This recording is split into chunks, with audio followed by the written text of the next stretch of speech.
Imagine pendurar um simples quadro na parede e perder tudo. Casas consumidas pelas chamas, famílias em choque, bombeiros sem respostas. E no meio dos escombros, uma única coisa intacta: o rosto de um menino chorando. Inofensivo à primeira vista, mas segundo dezenas de vítimas, ele carrega algo sombrio e perigoso. Hoje você vai conhecer a história real por trás do quadro mais amaldiçoado da Europa, The Crying Boy, uma obra que virou símbolo do medo, destruição e mistério. Fique até o fim e descubra por que esse quadro pode ser o último item de decoração que você jamais vai querer na sua casa. A história começa na década de 1950. Um artista italiano chamado Bruno Amadio, também conhecido pelo pseudônimo Giovanni Bragolin, produziu uma série de quadros que retratavam crianças chorando. Uma dessas pinturas se destacou: um menino com grandes olhos castanhos marejados, expressão de dor e uma sombra melancólica que parecia ultrapassar a moldura. Era o Crying Boy. A imagem foi um sucesso comercial. Entre os anos 1970 e 1980, cópias do quadro foram distribuídas em massa por toda a Europa, principalmente no Reino Unido. Estavam em milhares de casas, salas, corredores, restaurantes. Em pouco tempo, ele se tornou uma febre decorativa. Mas ninguém poderia prever o que estava por vir. O primeiro caso chamou a atenção da mídia em setembro de 1985. O tabloide britânico The Sun publicou a seguinte manchete: Blazing Curse of the Crying Boy. A reportagem relatava o incêndio na casa do casal Ron e May Hall, em Yorkshire. Tudo havia sido destruído pelo fogo, menos uma coisa: o quadro do menino que chora. O detalhe assustador?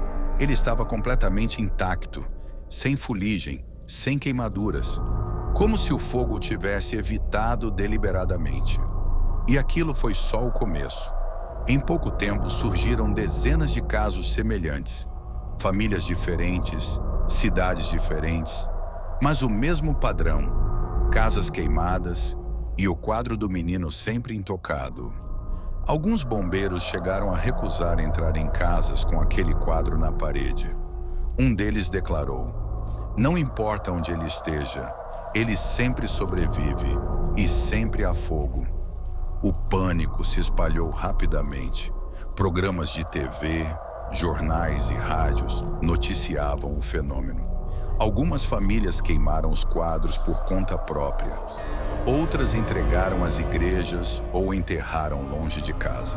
A comoção foi tanta que o próprio jornal The Sun organizou uma queima pública.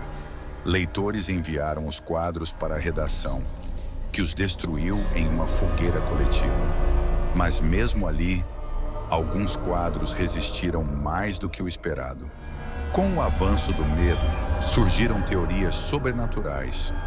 A mais popular dizia que o menino retratado no quadro era um órfão espanhol cuja casa havia queimado com sua família ainda dentro. Ele teria sobrevivido, mas passado a carregar uma maldição. Outras versões sugerem que o garoto teria incendiado o orfanato onde vivia, matando dezenas, e que ao ser pintado por Bragolin, sua dor ficou presa no quadro. Há ainda quem acredite que o artista fez um pacto sombrio para alcançar fama e que cada cópia carrega uma parte do sofrimento invocado no ritual.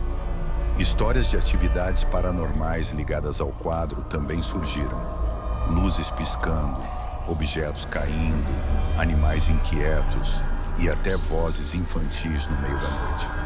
Claro, nem todos acreditavam em maldições. Especialistas em segurança e engenharia argumentaram que o papel utilizado nas impressões era revestido com um tipo de verniz resistente ao fogo. Outros disseram que o quadro geralmente era pendurado em superfícies de difícil combustão, como concreto ou tijolo, o que poderia protegê-lo durante os incêndios. Mas essas explicações não convenciam a todos. Afinal, por que só esse quadro parecia sobreviver a incêndios repetidamente? E por que tantas casas diferentes? Décadas se passaram, mas o mistério do Crying Boy ainda vive. Vários quadros originais ainda circulam em mercados de pulgas, lojas de antiguidades e sites de leilões. Colecionadores os procuram por curiosidade, outros por desafio. Mas há quem diga que acidentes e tragédias continuam acontecendo quando o quadro é levado para casa. Um caso recente em Manchester relata que uma jovem encontrou o quadro em uma loja e o pendurou no quarto. 2 dias depois, um curto-circuito incendiou parte da instalação elétrica. O quadro, novamente intacto. Grupos espiritualistas alertam: jamais leve essa imagem para sua casa e, se já estiver lá, tire imediatamente. Seria tudo uma coincidência? Ou há objetos que realmente carregam uma energia que não podemos explicar? A arte, dizem, é uma expressão da alma. E quando essa alma está quebrada, triste ou raivosa, o que exatamente ela deixa para trás?